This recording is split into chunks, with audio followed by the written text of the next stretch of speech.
my friends. Another chance here to answer some questions. Thank you so much for your questions and your comments. We really appreciate them. And we read them all, of course. And happy to comment on as many of them as we can here. The first one is from Edie Conrad, is an old acquaintance, friend of ours who was one of our speakers at Transition Talk years ago. She said, I love how you've pivoted and expanded your passion. I'm a premium member, and I absolutely never miss a Quartet recording and really enjoy the stream Transition Talks. My question is, what would a global civil war look like? Would it be a kinetic war with one country pitted against another one, or people rising up against their own government in lots of countries? Thanks for all you do. The whole issue of a global civil war is a very interesting one. The idea is surfaced from Martin Armstrong, and his computer says that between 2025 and 2027 there will be a global civil war. That's significant because his computer program has never been wrong. And when I first heard him talk about a global civil war, I said to myself, what in the world is that? And I thought about it for a while. And it suddenly occurred to me, well, for it to be a global civil war, what it is essentially is a broad-based, planetary-wide upwelling of actions by citizens against their governments. And so it becomes a kind of a global war from the citizens against the governments across the planet. And I've spent a good bit of time reading and thinking about that since then, because it doesn't take much to look around and see what's going on and be able to see the beginnings of such a thing, the possibilities of such an event. That there are, never in my life have I seen hundreds of thousands of people in the streets in Australia, in Austria, in Germany, in England, all at the same time, all demonstrating against government policies. Now the question is, what would it look like?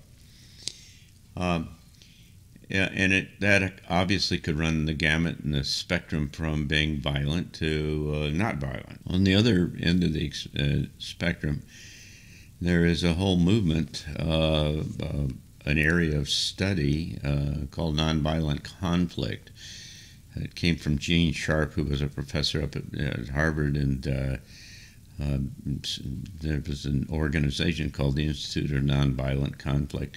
And it's all about the mechanisms and the processes by which the populace can bring down a government and do that nonviolently. Kind of the bottom line and the bumper sticker description of that is just don't do anything. Don't go to work. Don't do anything. Just stop. And it turns out to be wildly successful, that if everybody, and largely everybody, has to kind of just decide for the next week, we don't go to work. We don't do anything. We don't go anywhere. We don't do anything. We just stop. And if you do that, then the government kind of collapses within, 4 or 5 days, because there's nothing they can do if nobody works and nobody's there and nobody does anything and nobody responds. And so in the end, the people always have the power. Kathleen Cobalt says, do you think there could ultimately be a good reason, a higher purpose, for the extreme polarization that is going on in our country? Do you think that people will continue to be so polarized as the transitions settle down and we begin living in our new world? Well, of course, I think there's a higher purpose for the polarization. As a matter of fact, I think the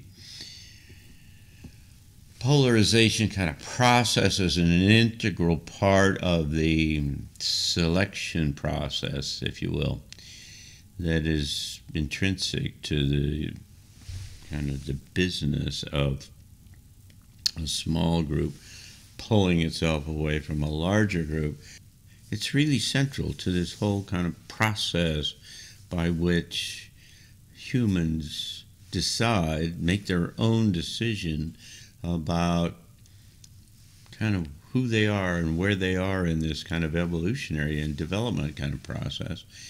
And the only way that happens is to be given a situation, to be given a particular set of circumstances to where you have to make a decision.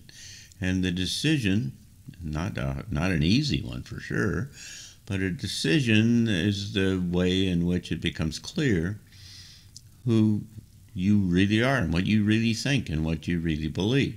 And so in that process, there is a natural kind of polarization, right? There's one group that wants to continue on doing the same things that they've always done, and that there's a emergent group that see themselves and they see the world differently, and they go through a different kind of process. And it's, a lot of this is learning on the job, kind of on the fly.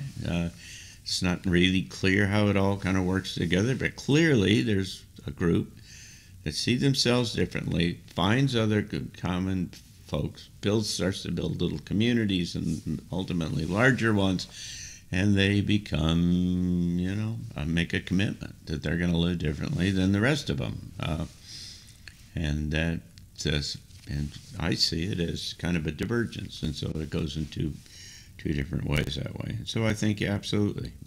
So thank you, my friends. Thanks for being with us. And we'll do this again here in another month. And I hope that you had a marvelous Thanksgiving, and that you have, if you're in this country, and wherever you are, that you have a delightful holiday season and full of blessings and joy.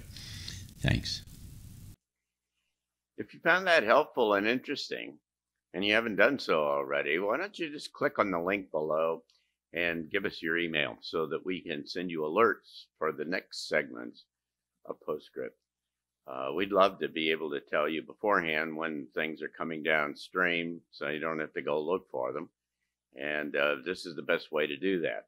We assure you that we won't share your information with anyone else.